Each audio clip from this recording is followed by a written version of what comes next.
नमस्कार दोस्तों, मैं आपका दोस्त डॉक्टर प्रभु, जयपुर राजस्थान। आज अपन बात करेंगे कि छोटे बच्चों में कब्ज कॉन्स्टिपेशन क्यों हो रहा है। हॉस्पिटल में आने वाले बच्चे जो पेट दर्द की शिकायत से आते हैं या पेट के प्रॉब्लम से आते हैं तो देखा जाता है उनमें 20% बच्चों में कब्ज की शिकायत है, उनके कॉन्स्टिपेशन हो रहा है। इसके जिम्मेदार अपन सभी अभिभावक हैं, अपना मीडिया है और अपनी आदतें हैं। अपन बड़े लोगों की अनियमित आदतें, असहमतकारी ही बच्चों को कब्ज की शिकायत की ओर धकेल रहे हैं। हम कब्ज किसे कहते हैं? 1 साल के बाद बच्चा अमूमन 1 या 2 बार सॉफ्ट स्टूल पास कर देना चाहिए।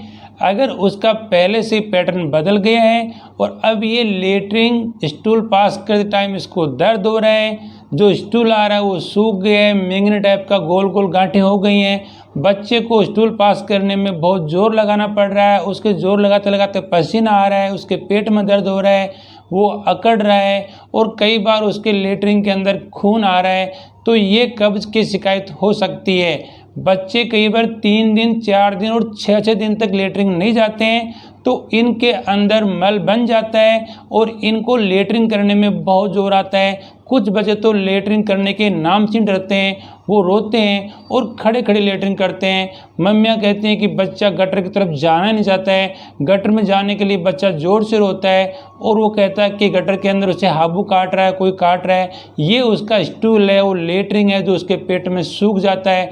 तो दोस्तों आप समझे कि जब बच्चे के लेटरिन सूख जाता है तो उसको सामान्य उतार नहीं पाता है, ये बच्चा लेटरिन को अंदर खींच लेता है और फिर जिस लेटरिन के अंदर जो पानी होता है वो अपने आते सोख लेती हैं और ये लेटरिन फिर ज़्यादा हार्ड हो जाता है, फिर ये अपना स्टूल ज़्यादा हार्ड हो जाता है और बच्चा चाह करके भी इसको निकाल नहीं पाता है और ये साइकिल फिर आगे चलती रहती है।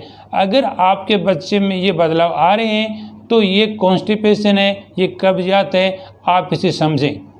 दोस्तों कब्जी को हम 2 भागों में बांटते हैं, एक ऑर्गेनिक काज और दूसरा नॉन ऑर्गेनिक काज। ऑर्गेनिक काज बहुत ही कम बच्चों में होता है, इसके अंदर कुछ न कुछ बीमारी मिलती है, जैसे कुछ बच्चों में हाइपोथायराइडिज्म मिल सकता है या उनके गेहूं की एलर्जी हो सकती है, दूध की एलर्जी हो सकती है और दूसरे मेटाबॉलिक डिसऑर्डर हो सकते हैं। ये बहुत ही कम, यानी 100 बच्चे कब्जी के आएंगे उनमें से 8-10% बच्चों के ये रोग मिलते हैं। 90% से भी ज़्यादा बच्चों के कब्जे का कारण होता है अपनी जीवन शैली। ये अपने रहन सहन, जीवन शैली, खान पान, आदतें, टीवी, जो वेस्टर्न कल्चर अपन लोगों ने अपनाया है। पहले अपन मोटा अनाज खाते थे जिसके अंदर फाइबर डाइट अच्छी होती थी, जैसे गेहूँ, जौ, बाजरा, मक्का, मोठ और सूखे फल खाते थे, सांगरियाँ, सब्जियाँ, हरी सब्जियाँ। जैसे जैसे अपन चाइनीज़ खाना खाने लगे हैं और वेस्टर्न कल्चर को अपनाया है वैसे वैसे अपने पेट के अंदर ज़्यादा मैदा जा रहा है, बिस्कुट ले रहे हैं या बच्चे सिंपल जूस पी रहे हैं जिसके अंदर फाइबर डाइट की कमी होने से। वैसे हर बच्चे का लेटरिन का आचरण अलग होता है और उसे धीरे धीरे लेटरिन टॉयलेट की ट्रेनिंग करानी चाहिए। विशेषकर अपन घर में अभिभावक, पेरेंट्स इसका रोल मॉडल बने। वो सुबह उठते ही बच्चों को पोटी कराएं और पोटी के दौरान वो संयमित रहें, खुद पहले पोटी जाएं, बच्चे उनको देखते हैं तो बच्चे उनका फॉलो करते हैं। आप बच्चे को जो सिखाना चाहिए वो आप खुद कीजिए। अगर अपन खुद मोबाइल देखेंगे तो बच्चे मोबाइल देखते हैं, अगर अपन फास्ट फूड खाएंगे तो बच्चे फास्ट फूड खाएंगे। अपन बच्चों को मोबाइल, टीवी और घर में बैठ खेलने वाले गेम खिलाएंगे तो बच्चे धीरे धीरे यही खेलते रहते हैं और वो बाहर जाना पसंद नहीं करते हैं। अतः अपन लोग टाइम पे सोते हैं, टीवी बंद रखते हैं, मोबाइल कम देखते हैं तो बच्चे टाइम पे सोएंगे, सुबह जल्दी उठेंगे। बच्चे जल्दी उठ करके थोड़ा घूमेंगे, पानी पिएंगे, चहलकदमी करेंगे। अपने पेट के आंतों में थोड़े थोड़े मोमेंट होते हैं, जैसे ही अपन खाने को चबाएंगे, चबाने के साथ ही अपनी बॉडी के अंदर मूवमेंट शुरू हो जाते हैं। खाना देखते ही अपने मुंह के अंदर पानी और लाल आना शुरू हो जाती हैं। इसके साथ ही धीरे धीरे मूवमेंट पेट में चलते हैं, खाने को लेकर नीचे अपने आंतों में चलता रहता है और जैसे जैसे मूवमेंट बढ़ते हैं खाना 5-6 घंटे में पचने के बाद अपने छोटी आंत से होता हुआ बड़ी आंत में आ जाता है। बड़ी आंत के अंदर ये खाना पचने के बाद मल के रूप में इकट्ठा होता है। अपने जब चाहने पर, थोड़ा प्रेशर आने पर अपन पोटी जाएंगे तो पोटी आ जाती है। अपने आंतों के मूवमेंट लगातार चालू रहते हैं, ये खाना खाने पे बढ़ जाते हैं और थोड़ा सोने पे, रिलैक्स होने पे ये कम हो जाते हैं। लेकिन जैसे ही अपन कुछ खाएंगे पिएंगे तो ये मूवमेंट बढ़ जाते हैं। अतः बच्चों को कुछ पानी वगैरह पिलाने के बाद अपन पोटी बैठाते हैं तो पोटी आसानी से आ सकती है। अगर बच्चों ने एक बार पोटी नहीं किया और ये पोटी उनके मल द्वार के अंदर सूख जाती है तो फिर धीरे धीरे यहाँ मल सूखते सूखते बड़े मेंगने जैसे बन जाते हैं और फिर यहाँ के मोमेंट कम हो जाते हैं। जब मल द्वार के मोमेंट कम हो जाएंगे, इनकी आगे गति कम हो जाती है तो बच्चे को लेटरिन बाहर निकालने में बड़ा जोर आता है।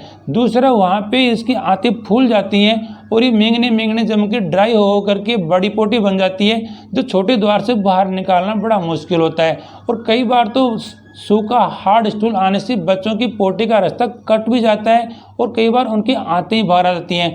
तो दर्द होने के कारण अब बच्चे पोटी जाना नहीं चाहते हैं। अतः आप रोज देखेंगे अगर बच्चों के मल द्वार में कट लग गया है, वहाँ पे फीसर बन गए हैं, तो आप डॉक्टर से कंसल्ट करें। एक बार बच्चे के दर्द हो जाता है तो बच्चा डर के मारे पोटी जाना ही नहीं चाहता है।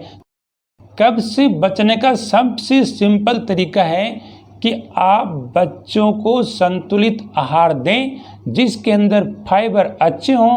आप केवल उसको मैदा रहित खाना ही नहीं खिलाइए, जैसे चॉकलेट, बिस्कुट, इन खाना के अंदर फाइबर कम होता है। आप बच्चे को हमेशा हरी पत्तेदार सब्जियां, पालक, पत्ता गोभी, गाजर, मूली, मटर, टमाटर, आम, पपीता और जो भी पी से शुरू होने वाले फल, ड्राई फ्रूट्स, किशमिश, काजू, बादाम, जितने भी आप खाएंगे इनके अंदर फाइबर्स होते हैं। फाइबर्स क्या करते हैं? ये पानी को सोखने का काम करते हैं, जो एक पानी अब्जॉर्बर है। ये पानी को सोख करके अपने साथ रखता है और धीरे धीरे मल की मात्रा बढ़ा देता है। अतः जो अच्छे फाइबर्स होते हैं वो अपने कई तरह से फायदा करते हैं। ये पानी को सोखे रखते हैं और लेटरिन को सूखा होने से रोकते हैं। अतः आप फाइबर युक्त खाना जिसमें मोटा अनाज, सभी तरह के सीरियल्स, गेहूँ, चना, मूंग, मोट, बाजरा, अगर अपन चावल खाते हैं तो उसके अंदर हमेशा दाल और वेजिटेबल मिक्स करें और दूसरा फल साथ में खाएं। अगर बच्चे आपके पिज़्ज़ा वगैरह खाना चाह रहे हैं तो आप उससे पहले उनको सलाद खिलाएं, ताकि उनका पिज़्ज़ा से जल्दी पेट भर जाएगा और वो सलाद उनका बेस बनाएगा और इससे उनका लेटरिन साफ आएगा। अगर बच्चों की आदत धीरे धीरे आप बदलेंगे तो इन बच्चों को बड़ी प्रॉब्लम होने से बचा सकते हैं। स्कूल टाइम में बच्चे विशेषकर लेट उठते हैं और तब तक उनका ऑटो या बस आ चुकी होती है। माँ जल्दी बच्चों को कहती है कि जल्दी गटर से बाहर आइए, आपका ऑटो आ गया है। अतः बच्चों को जल्दी करेंगे तो बच्चा बिगर लेटरिन किए ही गटर से बाहर आ जाता है और वो ऐसा महसूस करेगा। अतः मेरी रिक्वेस्ट है कि आप हमेशा सुबह जल्दी उठिए। अपने स्कूल के टाइम से 1 घंटे पहले उठेंगे, आप बच्चे के साथ खाएंगे, खेलेंगे, कूदेंगे, पानी पिलाएंगे और कम से कम 10 मिनट उसको टॉयलेट में देंगे तो बच्चा रिलैक्स होकर के पोटी करेगा। 1 साल के बाद बच्चों का दिमाग इतना चंचल होता है कि पोटी में बैठना चाहते ही नहीं है। उनका दिमाग खेल में लगा रहता है, बाहर दौड़ने को लगा रहता है। तो जैसे ही वो पोटी में बैठना जाएंगे, गटर में बैठना जाएंगे, वो जल्दी से बाहर दौड़ के आ जाता है। अभिभावकों को चाहिए कि बच्चा कम से कम 10 मिनट गटर में अपने टॉयलेट में बैठे और रिलैक्स होकर पोटी करे। अगर वो जल्दबाजी में पोटी करेगा तो वो फ्रेश पूरा नहीं होगा और वो आधा पोटी करके ही बाहर आ सकता है। आप जल्दी में उसको बाहर नहीं निकालें, आप उसके साथ रहें, उसका मन लगाइए, गाने गाइए, कहानी सुनाइए। छोटे बच्चों का एक बार मन लग जाएगा, वहाँ पोटी में प्यार से बैठ जाएंगे, उनको लेटरिन सॉफ्ट आ जाएगा, तब उनको लगेगा कि पोटी करना बड़ा आसान है। बच्चे को हमेशा सुबह शाम पोटी कराइए। बच्चे को पोटी आती है या नहीं आती है, अगर अपन टाइम पे उसको पोटी कराएंगे तो उसको ये आदत पड़ जाएगी कि पोटी टाइम पे करना होता है और ये धीरे धीरे जैसे उनकी उम्र बढ़ेगी बच्चे पोटी को सीख सकते हैं। अगर अपन सोचेंगे जब बच्चा चाहे पोटी जब करे, बच्चा तब चाहे पोटी करेगा, तो बच्चा अक्सर कई बार सुबह करता है, कभी दोपहर करता है, कई बार 1 दिन मिस कर जाता है, फिर 2 दिन मिस करता है, कभी 10 बजे, कभी रात को, कभी सुबह, कभी स्कूल में आने के बाद पोटी कर रहा होता है। वो समझता नहीं कि पोटी सुबह टाइम पे करना चाहिए, न अपन उसको समझा पाते हैं। फिर उसको अचानक दर्द होता है तो बच्चा अपने को कहता है कि मम्मी मुझे पोटी नहीं आ रही, तो पेरेंट्स का ध्यान जाता है। तब तक थोड़ा लेट हो चुका होता है, अपने को उनका ध्यान रखना चाहिए। एक बात छोटी सी है लेकिन बहुत मायने रखती है। हजारों सालों से इंसान अपने भारतीय स्टाइल से यानी उकड़ू बैठ करके इंडियन स्टाइल में टॉयलेट बैठता था, लेकिन पिछले सालों से अब घर घर के अंदर वेस्टर्न स्टाइल के टॉयलेट आ गए हैं। अपन इंसानों में पोटी करते टाइम जो पोस्चर होना चाहिए वो सबसे बढ़िया है इंडियन स्टाइल टॉयलेट में बैठने से। भारतीय स्टाइल जो इंडियन स्टाइल के टॉयलेट है पुराने स्टाइल वाले, यहाँ पे अपन बैठेंगे तो अपना मल द्वार डायरेक्ट नीचे खुलेगा और वो अपने लिए सबसे बेस्ट है। अपन जो वेस्टर्न स्टाइल के टॉयलेट में बैठते हैं तो बैठते टाइम अपना 90 डिग्री का कोण बनता है और अपना मल द्वार थोड़ा टेढ़ा रह जाता है और पोटी का प्रेशर बढ़िया नहीं बन पाता है। अतः जो लोग इंडियन स्टाइल में बैठते हैं उनकी पोटी आसानी से आएगी और जो बच्चे वेस्टर्न स्टाइल वाले में बैठाते हैं उनको थोड़ा जोर लगाना पड़ेगा। इससे बचने का फार्मूला है कि जो वेस्टर्न स्टाइल में बैठते हैं उनको बच्चों को पोटी करते टाइम पाँव के नीचे स्टूल रखा जाए और उनके पाँव थोड़े ऊंचे हों, उसका सहारा मिलेगा तो इन बच्चों को पोटी करने में आसानी होगी। आप इसे डायग्राम में देख सकते हैं। जब बच्चा पोटी करता है उसके पाँव छोटे रह जाते हैं तो वहाँ पे आप एक छोटा स्टूल रख के इसको बड़े भी अपना सकते हैं। जैसे ही इंडियन स्टाइल में बैठेंगे तो पोटी के अंदर आराम रहेगा। इसे भी आप अपना सकते हैं और कब्ज होने से बच। अपने बॉडी के अंदर एक बायोलॉजिकल क्लॉक होती है, जैसे अपने खाने का समय, पीने का समय, सोने का समय, ये दिन का दोपहर हो रहा है या रात हो रहा है, ये अपने माइंड के अंदर घड़ी जो चल रही है बायोलॉजिकल क्लॉक ये अपने को बता रही होती है। अगर अपन टाइम पे सोते हैं तो अपने उठने के लिए किसी अलार्म की जरूरत नहीं होती है। ज़्यादातर लोग बिगर अलार्म ही जग जाते हैं। इसी तरह उनको पोटी करने की भी इतनी बड़ी आदत पड़ जाती है कि वो उठते ही पोटी करने चले जाते हैं। ये अपनी बायोलॉजिकल क्लॉक अपनी बॉडी के अंदर ब्रेन में सेट हो जाती है जो अपने पूरे अंगों को कंट्रोल करती है। अगर अपन नियमित बच्चों को योगा अभ्यास करा करके, उनको मेडिटेशन करा के, प्रार्थना करके सुबह रोजाना पोटी करने बैठ जाते हैं और वो पानी पीते हैं, फाइबर डाइट लेते हैं, अच्छा डाइट लेते हैं, तो मेरा मानना है कि कब्ज की शिकायत होने की संभावना बहुत कम हो जाती है। अतः मेरा अनुरोध है कि आप बच्चों को टाइम पे सुलाएं, टाइम पे उठाएं, टाइम पे पोटी कराएं, टाइम पे खिलाएं, तो इनसे उनका बॉडी का बायोलॉजिकल क्लॉक सेट रहेगा। तभी अभिभावक एक अच्छा रोल मॉडल बने। वो टाइम पे बच्चों को सुलाएं, साथ में उनके खेलें, रोजाना उनको दौड़ाएं, खूब पानी पिलाएं, सूप पिलाएं, हरी सब्जियां फल फूल खाएंगे तो आपके बच्चे कब्ज की शिकायत नहीं होगी। या उनके लेटरिन सिस्टम फीसर बन गए हैं, कट लग गया है, तो आप अपने डॉक्टर से जल्द मिलिए। अगर आपका डॉक्टर आपको कुछ लिख के देता है तो उसका प्लीज फॉलो कीजिए। हम पेरेंट्स से रिक्वेस्ट करना चाहते हैं कि आप कब्ज के लिए बार बार डॉक्टर नहीं बदलिए, आप अपनी दिनचर्या बदलिए।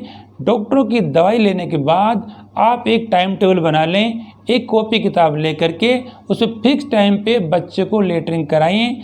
ये रिसर्च बताती है कि एक आदमी बच्चे को एक ही टाइम पर उस साथ में एक ही भाषा बोले, जैसे माँ उसको रोजाना लेटरिन कराए और बोले कि पोटी कराइए। अगर उसको दादी पोटी कराती है तो वो कह देते कि आप लेटरिन कीजिए, या उसका पापा कराएगा तो वो कह दे कि आप हैंगिए। तो बच्चे को अलग अलग भाषा में बोलेंगे तो बच्चा कंफ्यूज हो सकता है। जब बच्चे को अलग अलग नाम से पोटी बोलेंगे, कोई स्टूल बोलेगा, कोई पुप बोलेगा, तो बच्चा इसको कंफ्यूज कर सकता है और उसके अपन जगह बदलते रहेंगे। कभी इस टॉयलेट में लेटरिन कराएंगे, कभी इसको बाहर कराएंगे, कभी अलग कराएंगे, तो बच्चा उसको भी शुरुआत में रीडिंग नहीं कर पाता है। अतः बच्चे को एक जगह, एक समय, एक भाषा और एक ही आदमी पोटी कराएगा तो मेरा मानना है कि बच्चा कब्ज की शिकायत में नहीं जाएगा या दूध की एलर्जी हो सकती है। अतः जो बच्चे दूध ज़्यादा पी रहे हैं उनके कब्ज है तो आप प्लीज़ उनके दूध कम करके उसको सॉलिड खाने पे लीजिए, ठोस आहार जिसके अंदर सब्जियां, फल और अनाज होगा। जैसे जैसे दूध कम करेगा तो बच्चा कब्ज की शिकायत से बाहर आ सकता है। जिस बच्चे की गेहूं की एलर्जी है तो ये बच्चे कमजोर मिलेंगे, इनका पेट फूल जाएगा, इनका वजन नहीं बढ़ रहा होगा, तो आप डॉक्टर से संपर्क करके इसका इलाज ले सकते हैं। पुराने ज़माने में हम स्कूल पैदल जाते थे, हर छोटा सामान पैदल जाके लाते थे और हमारा रोजाना 8-10 किलोमीटर चलना हो जाता था। आजकल बच्चों की दिनचर्या बहुत सीमित हो गई है और अपन इसके जिम्मेदार हैं।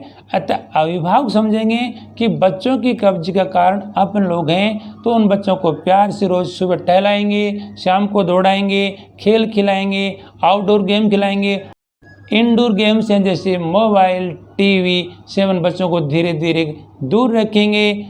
ग्राउंड के गेम खिलाएंगे, अच्छा खाना खाएंगे, खाने में बदलाव लाते रहेंगे तो अपन कब्ज होने से बच सकते हैं। अपन रोल मॉडल बन के काम करेंगे, बच्चा अपना अनुसरण करते हैं। खाने में अच्छे फाइबर्स और लिक्विड डाइट, तरल पदार्थ, छाछ, दही, लस्सी आप लेंगे तो अपने बच्चे के कब्ज होने की संभावना बहुत कम हो जाती है। अगर मेरे वीडियो से आपके बच्चों को फ़ायदा होता है तो प्लीज़ इसको अपने दोस्तों को फॉरवर्ड कीजिए और कमेंट करना नहीं भूलिए। कुछ पूछना है तो आप मुझे पूछ सकते हैं। आपका दिन मंगलमय हो। मैं डॉक्टर प्रभु, जयपुर राजस्थान, आपके बच्चों के बेहतर स्वास्थ्य की कामना करता हूँ। जय हिंद, जय भारत।